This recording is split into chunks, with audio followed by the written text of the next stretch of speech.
Shopping போகலான்னு கிளம்பிட்டு இருந்தோம். மளிகை கடை பொருளெல்லாம் இல்லைன்னு சொல்லிட்டு அப்படியே வாங்கிட்டு வந்துடலான்னு கிளம்புனா அவர் ஃபோன் ஒன்று வந்துச்சு. எடுத்தேன். ஃபோன் எடுத்தால் எதிரில் இருக்கிறவங்க ஒரு அக்கா ஃபோன் எடுத்தது சிரிக்கிறாங்க. ஏற்கனவே நம்மக்கிட்ட ரொம்ப நாள் பழகின மாதிரி சிரிக்கிறாங்க. அதுவே எனக்கு ரொம்ப பிடிச்சிச்சு.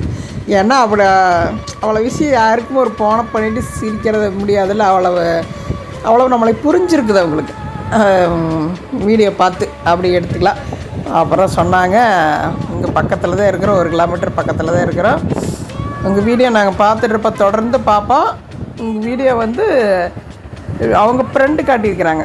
ஒரு கடைக்கார அக்கா இந்த அக்கா உங்களையாட்டவே இருக்கிறாங்க பாருங்கன்னா அந்த அக்கா காட்டியிருக்கிறாங்க.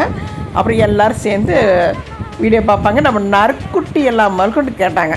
மொத்தமாக எல்லா வீடியோவும் பார்த்துருக்குறாங்க. ஒரு மசாலா வேணும், வீட்டுக்கு வர்றேன் அப்படின்னு சொல்லியிருக்காங்க. மசாலா அரைச்சிட்டிங்களா இல்லையான்னு கேட்டாங்க. மசாலா நான் அந்த வரமிளகாய் வெளியில் சொல்லியிருக்கிறேன். தோட்டத்தில் எங்கள் அண்ணார் தோட்டத்தில் விளைஞ்சிருக்கு. காய வைக்கிறதுக்கு போட்டிருக்காங்க. அது காஞ்சிச்சின்னா மறுபடியும் அரைச்சிட்டு வந்துடலாம். அவ்வளோதான் விஷயம். ஏன்னா எனக்கு அப்படி ஒரு மிளகாய் தோட்டத்துக்காய் இருக்கும்போது எனக்கு வாங்கி அரைக்கிறதுக்கு பிடிக்கல. அதனால் வெயிட் பண்ணிகிட்ருக்கிறேன். வேறு ஒன்றும் இல்லை. கண்டிப்பாக அரைச்சிட்டு நீங்கள் யார் கூப்பிட்டீங்களோ அவங்களுக்கெல்லாம் நான் திருப்பி கூப்பிட்டுருவேன். அப்புறம் அப்படி இல்லைன்னாலும் உங்களுக்கு நான் அரைக்கும்போது ஒரு வீடியோவும் போடுவேன்.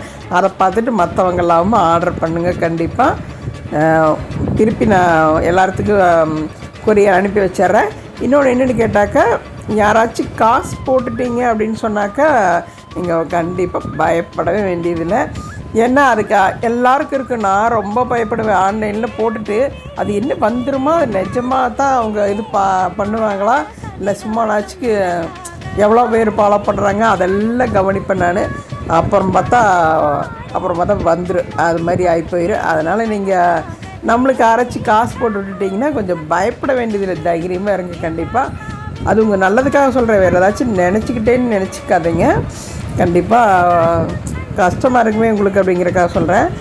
மற்றபடி அப்புறம் நீங்கள் வாங்குறவங்க வாங்கிக்கலாம். இல்லைன்னா பக்கமாக இருந்ததுன்னா நான் கொண்டு கொடுத்துருவேன். இல்லைன்னா கம்பெனி இருக்குது புது பஸ் ஸ்டாண்டில். நீங்கள் கம்பெனியில் கொண்டு வச்சிட்டோம்னா நீங்கள் அந்த வழியை யார் போகிறவங்க வர்றவங்க இருந்தாலும் அங்கே எடுத்துக்கலாம். அது மாதிரி பண்ணிக்கலாம். கண்டிப்பாக நான் சீக்கிரமாக ரெடி பண்ணிவிட்டு கூப்பிட்றேன். மிளகாயும் கொஞ்சம் அதிகமாகவே சொல்லியிருக்கேன். தோட்டத்துக்காய்ங்காட்டி உங்களுக்கு யாருக்காச்சுக்கு நேரடியாக தோட்டத்துக்காய் மிளகாய் வேணும் அப்படின்னு சொன்னாக்க சொல்லுங்கள். அது மிளகாயும் கூட உங்களுக்கு அனுப்பி வச்சிடறோம். கிலோ எவ்வளோ ரேட்டு என்ன ஏதுன்ட்டு நான் அவங்கக்கிட்ட கேட்டுட்டு சொல்கிறேன். அதனால் உங்களுக்கு மிளகாயும் நல்ல மிளகாயும் இருக்குது. அது வாங்கன்னா வாங்கிக்கலாம்.